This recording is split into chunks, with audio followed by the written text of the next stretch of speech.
For this lesson, I'm working with the project file 0401 working with image files. And you can find that project file with the media associated with this lesson. Just double-click on the project file to open it in Premiere Pro. It's likely you'll want to incorporate still images and graphics in your projects. It's easy to work with this kind of material in Premiere Pro. Let's dive in and take a look. I'm going to the Media Browser panel, where I've already browsed in my storage to the media files associated with this project. But what I'm really interested in is this folder full of 1280 by 720 photos. I'm going to double-click to open up that folder, and let's choose one of these. I'll right-click on the photo I want and choose Import. The photo appears in my project panel, and I can double-click to open it in the source monitor, or I can switch to icon view and just view it as a thumbnail. In any case, I'm going to drag this straight into my sequence. I'll put that at the end of the video clip. It's pretty short. I'm going to zoom in a little bit using the navigator at the bottom of the timeline panel. And I can see, looking at the bottom right corner of the source monitor, it's a 5-second clip. We're seeing here at 30 frames per second. This is 4 seconds and 29 frames. The last frame makes it 5. To change the duration that a still image plays for, you can click on the end of the clip and drag to any length you like. You'll notice, if I just hold on to the mouse button for a moment, I'm getting an indication of how much I'm adjusting the duration and what the new total duration will be. I'll just click to line up the playhead so we can see the image in our sequence.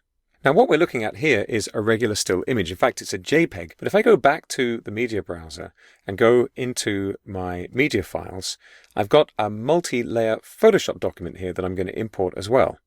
When you import a Photoshop document, an additional dialog comes up.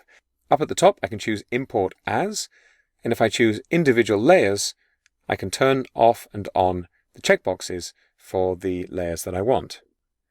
I'm going to choose Merge All Layers and click OK. And there it is in the project panel.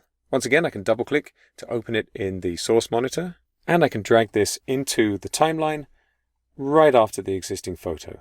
And there it is.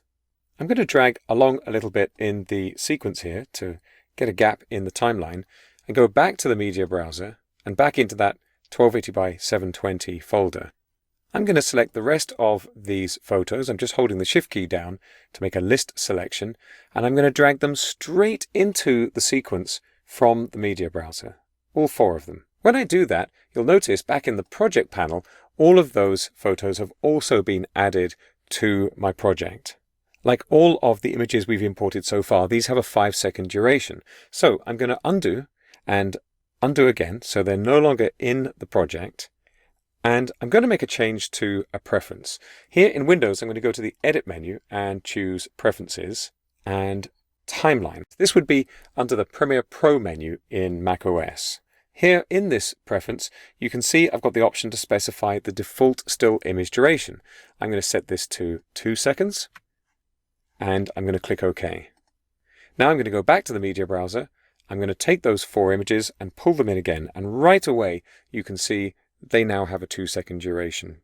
Remember, of course, you can change the duration to anything you want, but this can be a useful workflow if you've got a lot of images to work with.